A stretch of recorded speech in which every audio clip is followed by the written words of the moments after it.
बिस्मिल्लाहिर्रहमानिर्रहीम। अस्सलाम वालेकुम दोस्तों, उम्मीद करता हूँ आप बिल्कुल ठीक ठाक होंगे। दोस्तों आज है 18 जून सन 2021 और दिन है जुमा का। आप तमाम दोस्तों को हमारी तरफ से जुमा मुबारक हो। तो आज की वीडियो में मैं आपके साथ शेयर कर रहा हूँ 4 मिक्स न्यूज़। तो सबसे जो पहली न्यूज़ है वो है माशाल्लाह से सलाला खरीफ बस 2 से 3 दिन बाकी हैं। 21 जून को सलाला खरीफ स्टार्ट होता है और ये 3 महीने तक रहता है ऑफिशियली तौर पर। और माशाल्लाह से बहुत ही ज़बरदस्त सीन होते हैं, बहुत ही खूबसूरत नज़ारा होता है पहाड़ों के ऊपर। कहीं पर 1 किलोमीटर के अंदर अंदर ही आपको कहीं पर हल्की हल्की बूंदाबांदी, जो बिल्कुल बहुत स्लो बूंदाबांदी जो नज़र आती है और महसूस होती है। इसके बाद में कुछ जगह पर आपको बादल नज़र आएंगे, कुछ जगह पर ऐसे जैसे बादल के अंदर चले गए, और हर जगह पर हरियाली ही हरियाली होती है। तो माशाल्लाह से 21 जून से स्टार्ट हो रहा है, लेकिन अभी तक सुप्रीम कोर्ट की तरफ से कोई फैसला नहीं आया कि इस दफ़ा जो है वो मस्कत से या फिर दूसरे गवर्नरेट से एंट्री होगी या फिर बैन।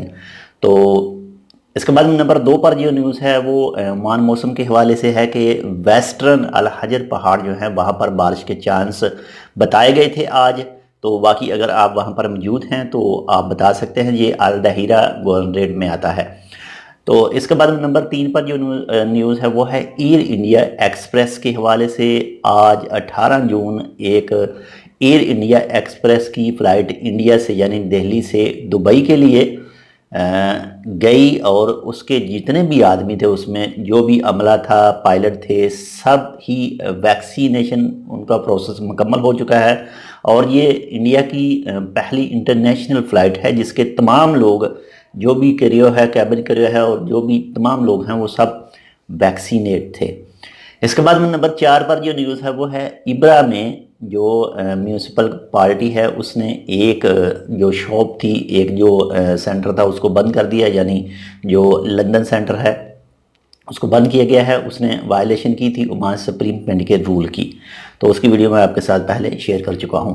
तो इसके बाद में कुछ दूसरी न्यूज़ें जो एयरपोर्ट एंट्री के हवाले से अभी तक कोई न्यूज़ सामने नहीं आ सकी, कोई डेट सामने नहीं आ सकी। ओमान वीज़ा के हवाले से अभी तक कोई डेट और न्यूज़ सामने नहीं आ सकी। एनओसी के हवाले से कोई डेट और न्यूज़ सामने नहीं आ सकी। और जो आउटपास के हवाले से थी वो तो 31 अगस्त तक उसका टाइम बढ़ा दिया गया है। तो बाकी मज़ीद आप कमेंट कर सकते हैं।